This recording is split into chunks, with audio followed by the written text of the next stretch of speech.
"Do not wake her," the Duke said, though he had no idea why those 4 words felt like the beginning of a promise. Rain struck the roof of the carriage in steady silver sheets, and beyond the fogged windows, the countryside had vanished beneath darkness. Emily Carter slept against William Ashford's shoulder as if exhaustion had finally claimed what pride had guarded all evening. Her small traveling case rested at her feet. One gloved hand remained closed around a crumpled letter, the paper softened by rain and repeated reading.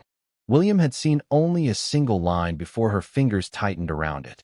"If payment is not received by Monday, the boy will be sent to the county poorhouse." Across from them, the lantern trembled with every turn of the wheels, throwing brief bands of gold across Emily's pale face. She looked younger in sleep, no longer the composed stranger who had insisted she could walk 10 miles through a storm rather than inconvenience him. A loose strand of brown hair clung to her damp cheek. Her coat was too thin for the season. Her boots, he had noticed when she entered the carriage by mistake, had been repaired so many times that the leather no longer held back the rain. The driver's voice came faintly through the narrow panel. "Your Grace, shall I stop at the Bell and Crown?" William looked toward the road ahead, though there was nothing to see but darkness and water. The inn stood 3 miles east. Blackthorn Hall lay 7 miles north. Taking her to the inn would be proper, sensible, safe for his reputation and hers. Yet the Bell and Crown would ask for payment, and Emily Carter had counted the coins in her purse twice before claiming she had enough. She did not. William had known it. She had known he knew. Still, she had lifted her chin and refused his money with quiet dignity. "No," he answered. "Drive to Blackthorn." The carriage continued north. Emily shifted as the wheels entered a deep rut, and for one suspended moment her head began to slip from his shoulder. William raised a hand, hesitated, then steadied the edge of her cloak rather than touching her. The gesture was careful, almost formal. It unsettled him more than any intimacy could have done. 8 years had passed since another woman had slept beside him in a carriage. 8 years since grief had turned Blackthorn Hall into a monument of shuttered rooms and unspoken names. He had learned to endure silence. He had learned not to reach for what could be taken away. But this young woman had entered his carriage by accident, argued with him without fear, and fallen asleep only after whispering the name Thomas as though it were a prayer. William's gaze returned to the letter in her hand. He did not know who the boy was. He did not know why she had been traveling alone after midnight or why she had flinched when he asked where she worked. He knew only that someone was waiting for her, and that fear had followed her into the carriage like a second shadow. Outside, thunder rolled over the distant hills. Emily's breathing remained soft and even. William drew his coat more securely around her shoulders and looked toward the black road leading home. By morning, the household would ask questions. His aunt would make accusations. Society would invent the rest. None of it mattered yet. For the first time in 8 years, William Ashford had made a choice before duty could silence him. And while Emily slept, unaware that her life had already begun to turn, the gates of Blackthorn opened through the rain. 6 hours earlier, Emily Carter had stood beneath the narrow awning of Hawthorne House, while rain gathered along its edge and fell in cold, steady drops around her. The front door had closed behind her with a finality that seemed louder than thunder. In one hand, she held a worn traveling case. In the other, she clutched the envelope containing her final wages, though she already knew half the amount had been withheld. Mrs. Hawthorne had not looked at her when she delivered the accusation. A sapphire brooch was missing. It had been found in Emily's coat pocket. Therefore, Emily was dismissed without reference. The words had been spoken with the calm satisfaction of someone who preferred scandal to truth. Emily had not begged. She had not wept. She had only asked that the household search Charles Hawthorne's writing desk. That was when Charles entered the room, smiling as though the entire matter amused him. 3 days earlier, he had cornered Emily in the library and suggested that her position might become more comfortable if she showed him special affection. She had answered that employment did not purchase obedience beyond honorable work. His smile had vanished then. It returned when the brooch appeared in her pocket. "You should leave quietly," he told her. "A woman without family support cannot afford enemies." Emily met his gaze and said, "Then it is fortunate that truth does not require wealth." Yet truth had not followed her through the door. Only rain had. The last train to Millbrook departed at 9 o'clock, and the station lay nearly 4 miles away. Thomas would be waiting in the small rented cottage with the fire banked low to save coal, pretending not to cough when she arrived. She pictured his thin face, his careful smile, and the schoolbook he kept beneath his pillow because he feared the landlord might take even that.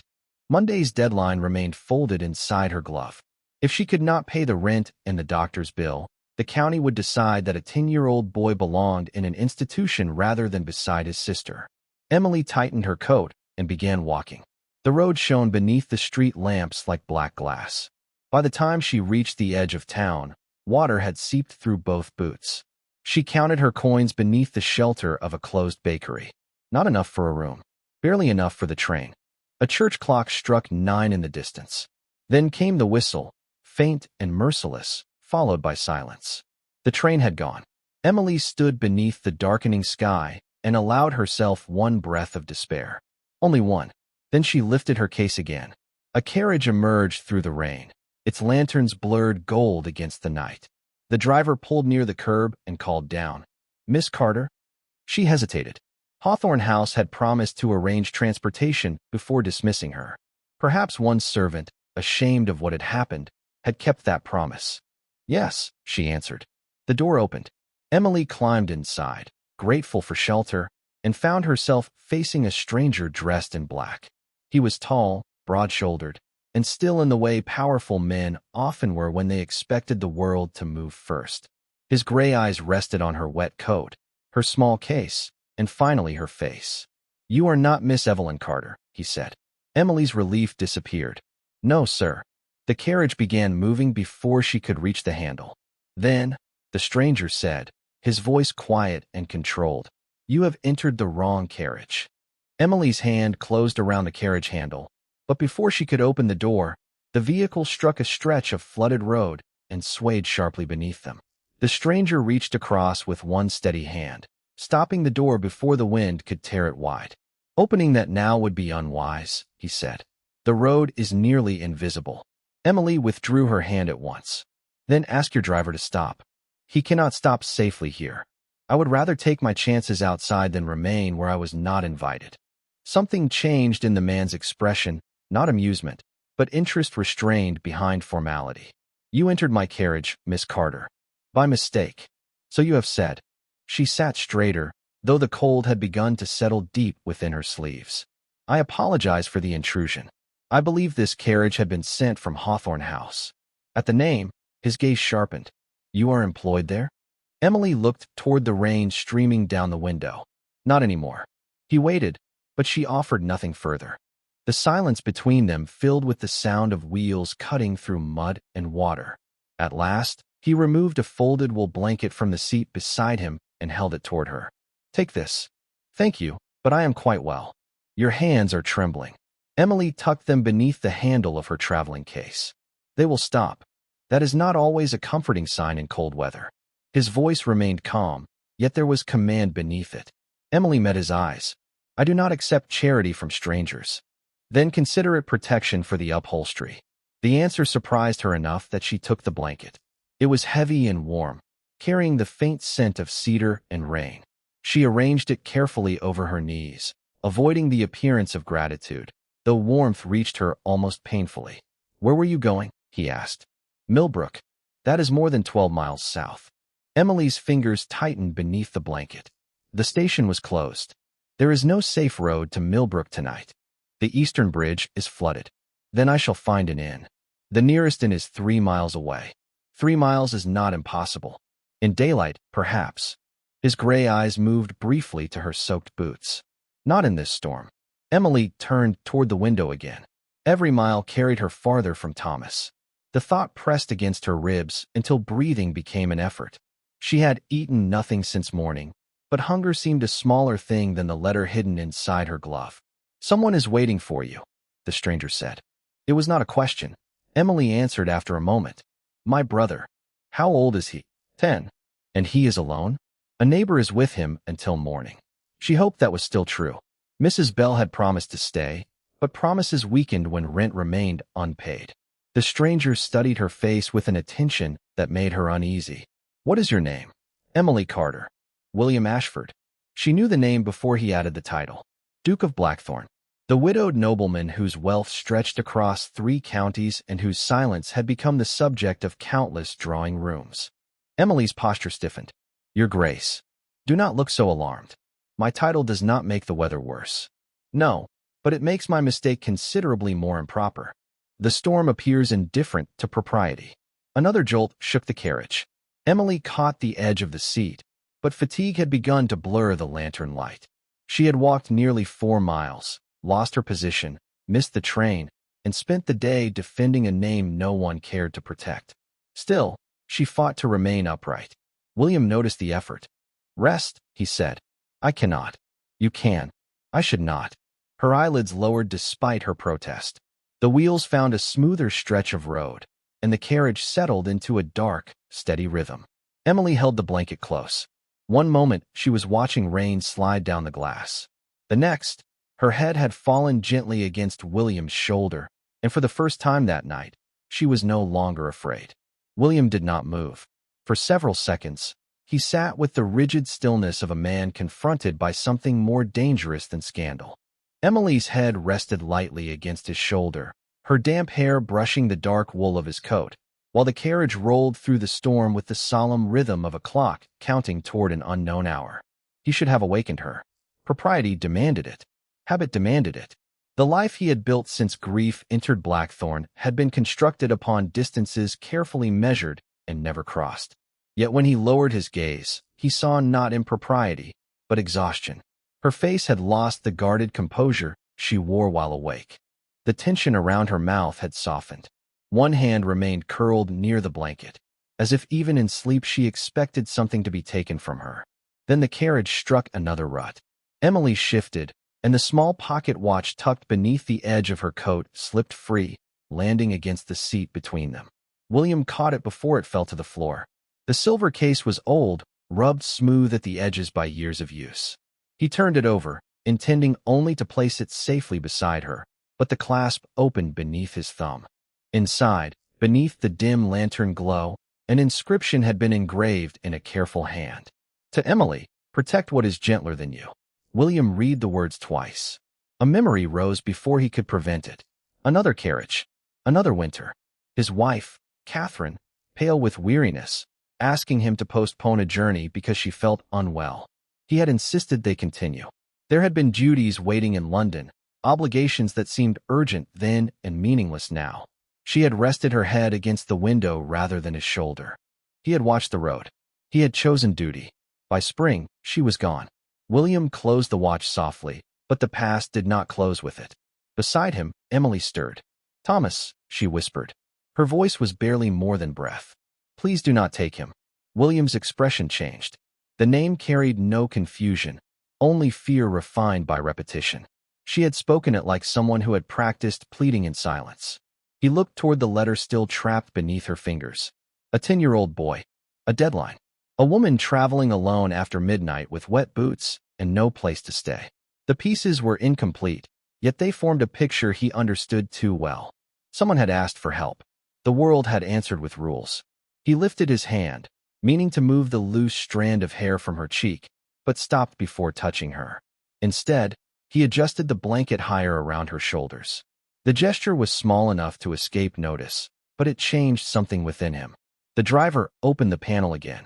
Your Grace, the road to the Bell and Crown is still passable. Shall I turn east? William looked at Emily. She had placed her trust nowhere, and still exhaustion had forced it upon him. The proper choice waited to the east. Warm rooms purchased without questions. Distance restored before dawn. Blackthorn waited to the north, with its dark windows, its watchful servants, and his aunt's sharp judgment. For 8 years, William had allowed fear to disguise itself as caution. He would not do so again. Continue north, he said. We are taking her to Blackthorn Hall. The panel closed. Rain streamed across the windows, erasing the world beyond them. Emily slept on, unaware that the man beside her had just chosen inconvenience over indifference, scandal over silence, and a living plea over the command of the dead. Blackthorn Hall emerged from the rain like a fortress carved from the night, its stone walls dark with water and its narrow windows glowing faintly beneath the storm. By the time the carriage passed beneath the iron gates, Emily had begun to wake. She lifted her head slowly, confusion clouding her face before memory returned all at once. The blanket, the carriage, the man beside her. Her eyes widened. "Your Grace, I am terribly sorry." She moved away so quickly that the pocket watch slipped from her lap. William caught it and placed it in her hand. "You were exhausted. That does not excuse such familiarity. Nothing happened that requires an excuse." His tone was calm, but Emily could feel the heat rising in her cheeks. Before she could answer, the carriage stopped beneath the covered entrance. A servant opened the door, and cold air rushed inside. William stepped down first, then offered his hand. Emily hesitated only a moment before accepting it. The warmth of the great hall struck her as they entered, carrying the scents of beeswax, cedar, and a fire burning somewhere beyond the marble staircase. Blackthorn was grand, but not welcoming. Portraits watched from shadowed walls.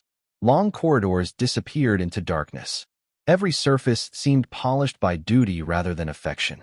An elderly butler approached with disciplined concern. "Your Grace, we did not expect a guest." "Neither did I, Mr. Whitmore. Miss Carter requires a room, dry clothing, and something warm to eat." Emily drew herself straighter. "Only until the storm eases. I do not wish to impose." A woman's voice answered before William could. "Then you understand the situation better than most." Lady Margaret Ashford descended the staircase with one hand resting upon the carved railing. She wore black silk and an expression sharpened by years of unquestioned authority. Her gaze moved from Emily's damp dress to William's coat draped around her shoulders. Nothing escaped her. "William, who is this?" "Miss Emily Carter. She entered my carriage by mistake." Lady Margaret's eyes cooled. How fortunate that the mistake carried her directly to Blackthorn. Emily removed the coat at once and held it toward William. "I will leave as soon as the road is safe." "The road will not be safe before morning," he said. "Then I shall depart at first light." "Of course," Lady Margaret replied, though the words sounded less like agreement than dismissal. Mr. Whitmore guided Emily toward a guest room in the east wing, where a fire had been lit and a simple gray dress laid across the bed. Emily had barely changed when a knock sounded below, followed by hurried voices in the entrance hall. She descended to find a man in hawthorn livery standing before William. Rain dripped from his hat onto the marble floor. "Your Grace, I apologize for the late hour. We are searching for a former employee, Emily Carter." The servant looked toward her with rehearsed accusation. "A sapphire brooch was found missing after she left. Mr. Hawthorne believes she may attempt to flee the county." Silence spread through the hall. Lady Margaret turned to Emily, satisfaction hidden beneath concern. William's face revealed nothing. Emily felt the room close around her, yet she lifted her chin. "I did not steal anything." The messenger gave a small bow. "That is for the authorities to determine." William looked from the man to Emily, then to the storm beyond the doors. When he spoke, his voice was quiet enough to make every servant listen. "Miss Carter remains here until the road's clear." It was protection, but not belief. Emily heard the difference. And for the first time since entering Blackthorn, the warmth of the house could not keep her from feeling cold. Emily stood beneath the chandelier, while every eye in the entrance hall seemed to weigh her against an accusation she could not prove false. The messenger from Hawthorne House waited near the door, his wet gloves held neatly in one hand, as though he had delivered nothing more serious than an invitation. William dismissed him with instructions that no further action would be taken before morning. The man bowed and departed, leaving silence behind him. Emily turned toward the staircase. "Miss Carter," William said. She stopped, but did not face him. "You are safe here tonight." "Safe is not the same as believed, Your Grace." The words were quiet. They still reached every corner of the hall. Lady Margaret's mouth tightened. William's expression did not change, but something in his eyes did. "I have not accused you." "No, you have only allowed the accusation to remain standing." Emily looked at him then, her composure more painful than tears. "Thank you for the shelter." She climbed the stairs before he could answer. William remained below, listening to her footsteps disappear into the east wing. He had meant to protect her by withholding judgment. Instead, he had offered the same cold neutrality the world had always mistaken for fairness. Within the hour, he summoned Mr. Whitmore to the library. "Send a rider to Hawthorne House," William ordered. Discreetly, "I want the name of every servant who was present when the brooch was found."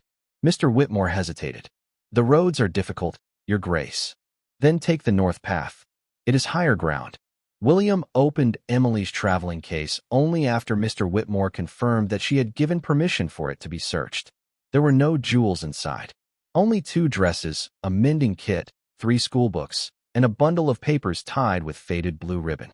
The first was a physician's letter concerning Thomas Carter, age 10, whose lungs required warmth, rest, and regular medicine.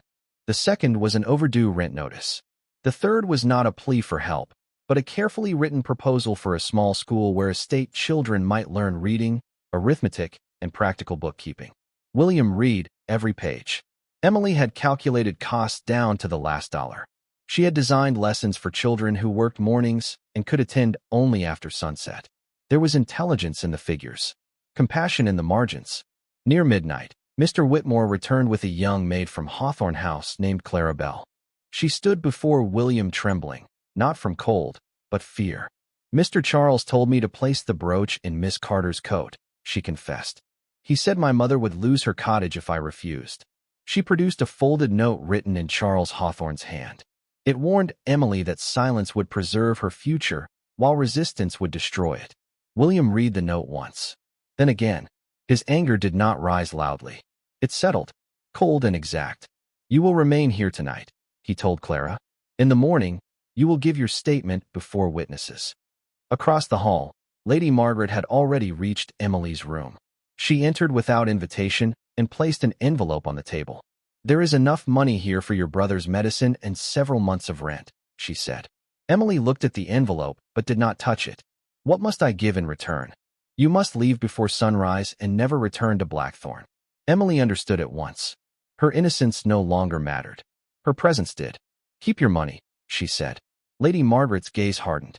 "Pride will not save the boy." "No," Emily replied, folding William's coat carefully across the chair. "But neither will becoming something another person can purchase." Before dawn, while William stood in the library holding proof of her innocence, Emily walked alone through the servants' gate. On the table behind her, she left his coat, her empty teacup, and a single note. "Thank you for allowing me one night in which I was not afraid." Emily reached Millbrook shortly after sunrise, her shoes stained with mud and her coat still damp from the night. The town appeared colorless beneath the fading storm, its narrow streets shining beneath a pale gray sky.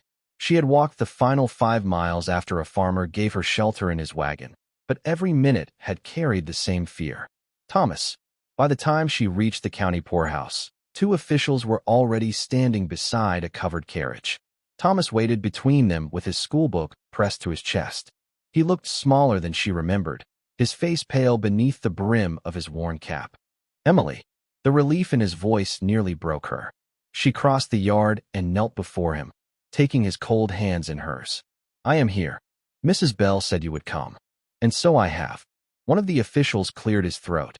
"Miss Carter, the rent remains unpaid, and the physician has reported that the boy requires care you cannot presently provide." Emily rose, placing herself between Thomas and the carriage. "I will find work today. You have no reference." The words came from Charles Hawthorne. He stood beneath a black umbrella near the gate, his expression smooth with false concern. Beside him waited the town constable. "In fact," Charles continued, "Miss Carter is wanted for questioning regarding a missing sapphire brooch." The officials exchanged glances. Thomas tightened his grip on Emily's hand. She felt the weight of every eye in the yard. Neighbors had begun to gather along the iron fence. Whispered judgment moved through them like cold wind. Charles stepped closer. "You should have accepted my advice and left quietly." Emily met his gaze. "I left quietly. You followed with a lie." "A stolen jewel is not a lie." The constable approached, his tone formal but not unkind. "Miss Carter, I must ask you to come with me until this matter is settled." Emily did not retreat. "My brother goes nowhere without me." "That may no longer be your decision," Charles said.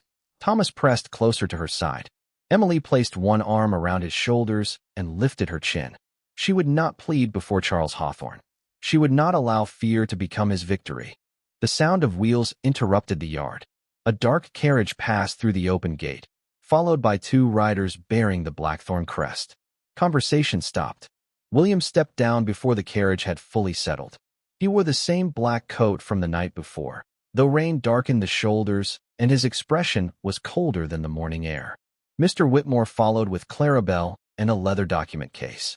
Charles's confidence faltered. "Your Grace, this is a private county matter." "No," William said. "It became my concern when a false accusation entered my house." He crossed the yard and stopped beside Emily, not in front of her, but at her side. Mr. Whitmore opened the case. William removed the sapphire brooch, Charles's written threat, and Clara's signed statement. "The brooch was recovered from Mr. Hawthorne's desk," he said. "Miss Bell has testified that she was ordered to place it in Miss Carter's coat. The note confirms the reason." Clara stepped forward, her voice trembling but clear. "Miss Carter refused him. He said he would ruin her name." The silence that followed was complete. Charles looked toward the constable, then toward the watching crowd, but no friendly face remained. William's gaze settled upon him. "Miss Carter did not steal from Hawthorne House." His voice carried across the yard. "Hawthorne House stole her name." Emily closed her eyes for one brief second. Not from weakness, from the shock of hearing truth spoken loudly enough for everyone to hear. When she opened them, William was looking at her, and this time there was no caution in his face. Only belief. The evidence changed the yard before it changed Emily's life. The constable took Charles Hawthorne's statement. Clarabelle repeated her testimony before the county officials, and the sapphire brooch passed from hand to hand until no doubt remained. Yet William understood that innocence alone would not repair what had been taken. A cleared name did not pay rent. Truth did not purchase medicine. Justice, if left unfinished, could still resemble abandonment. Thomas coughed softly beside Emily, and William's gaze moved to the boy's thin shoulders. "The physician at Blackthorn will examine him today," he said. Emily turned to him. "Your Grace, I cannot accept another kindness that leaves me owing you." "Then do not accept kindness." He opened the leather document case and removed a second set of papers. "Accept employment." The county officials looked on as he placed the contract upon a wooden table near the poorhouse entrance. William spoke without ceremony. "The Blackthorn estate has neglected the education of its workers' children for too long. I intend to establish a school on the western grounds. Miss Carter's written plans are more practical than any proposal my stewards have produced." Emily stared at him. "You read them?" "Every page." "Those were only ideas. They were budgets, schedules, lesson plans, and provisions for children who work mornings. Ideas rarely arrive with figures attached." A faint murmur moved through the gathered crowd. William continued. "The position is headmistress and estate education secretary. The salary is $40 a month, with a private cottage near the schoolhouse. Medical care for Thomas will be provided through the estate program, not deducted from your wages." Emily did not touch the contract. "Why?" The question was quiet, but it held more weight than gratitude. William looked at her with the same steadiness he had failed to offer the night before. "Because ability should not become invisible merely because poverty surrounds it." Emily's eyes lowered to the papers. The terms were written clearly. Salary, housing, authority over hiring teachers, a trial period of 6 months, the right to resign with 30 days' notice, no hidden conditions, no debt disguised as rescue. "There is also a clause allowing you to refuse," William said. "You may leave with your brother today. The physician will still see him. Your answer does not purchase his care." Something inside Emily shifted, not broken, but released. For years, every offer had concealed a price. Work had demanded silence. Shelter had demanded submission. Even charity had arrived with ownership in its shadow. This did not. William had placed a future before her and stepped back from it. Lady Margaret's carriage arrived at the gate shortly afterward. She descended in dark gray, her expression controlled despite the crowd. "William, this is extraordinarily public." It needed to be. "You are appointing a woman accused of theft to represent Blackthorn." Emily looked toward her, but William answered first. "I am appointing a woman who was falsely accused because no one believed her voice carried value." Lady Margaret's gaze moved to the contract. "Society will talk." Society always talks when power is used for someone it did not intend to protect. The words fell softly. They still ended the argument. Emily lifted the pen. Her hand trembled once, then steadied. She signed her name in a clear, deliberate script. Thomas smiled beside her, small and astonished. William did not smile, but warmth entered his eyes. Emily returned the pen. "I accept the position," she said, "provided the school admits girls as well as boys." William glanced at the clause she had added beneath her signature. Agreed. For the first time that morning, Emily looked toward the future and saw not a locked door, but one standing open by her own consent. By early spring, the western grounds of Blackthorn no longer stood silent. The abandoned stone lodge had been restored into a schoolhouse with broad windows, warm stoves, and shelves built low enough for children to reach without assistance. On opening morning, sunlight crossed the polished floor in pale golden bands while boys and girls entered together, some carrying new books, others holding only slates and nervous hope. Emily stood near the front desk in a dark blue dress she had purchased with her first month's wages. She looked composed, but William noticed the way her fingers rested briefly against the old pocket watch at her waist. Thomas sat in the first row, healthier now, his cheeks no longer hollow and his cough reduced to a rare interruption. When Emily welcomed the families, her voice carried through the room without trembling. She spoke of reading, arithmetic, honest work, and the belief that no child's future should be decided by the size of a family's purse. William listened from the doorway. He had attended parliamentary dinners, military ceremonies, and grand receptions beneath 100 chandeliers, yet nothing had moved him as deeply as the sight of Emily standing in a room created from plans others had dismissed as impossible. Charles Hawthorne had lost his position on the county charitable board, and the investigation into his family's accounts had revealed years of misused funds. Clara Bell had been offered work at the new school, where fear no longer determined whether she could speak the truth. Lady Margaret attended the ceremony as well, seated stiffly near the window. She had never apologized to Emily. Women like Margaret often considered changed behavior a more dignified form of regret.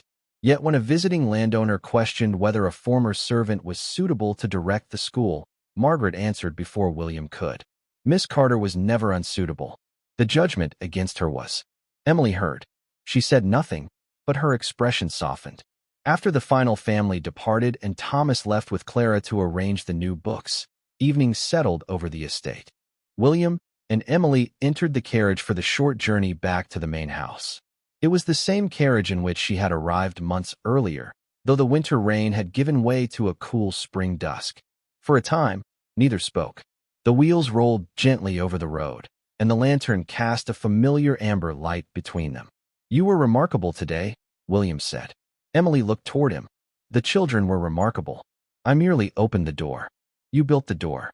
A quiet smile touched her face. It was not the careful smile she once used to conceal fear. This one reached her eyes. Thomas asked whether Blackthorn always feels this peaceful in spring. It has not felt peaceful in many years. And now, William considered the question. Now it feels inhabited. The words settled between them with more meaning than either chose to explain. Emily leaned back against the seat, tired but content. William noticed and said, "You may rest, Miss Carter. I will wake you when we arrive." She turned her gaze toward his shoulder, then back to his face. "The last time I rested, I awoke in a life I did not recognize. Do you regret it?" "No." Her answer came without hesitation. "But I have wondered whether you do." William's expression grew still. "I regret only that I nearly allowed caution to become another form of cowardice." The carriage passed beneath the first line of elm trees leading toward Blackthorn Hall. Emily studied him for a moment, as though searching for the man behind the title and finding him at last. Then she moved closer and rested her head against his shoulder. This time there was no exhaustion, no fever, no accident. William did not stiffen. He did not look toward the road to avoid the feeling.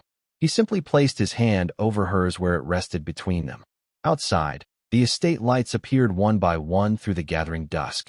Inside, two wounded hearts traveled home without fear of arriving. The first time she leaned upon him, weariness had made the choice. The second time, trust it.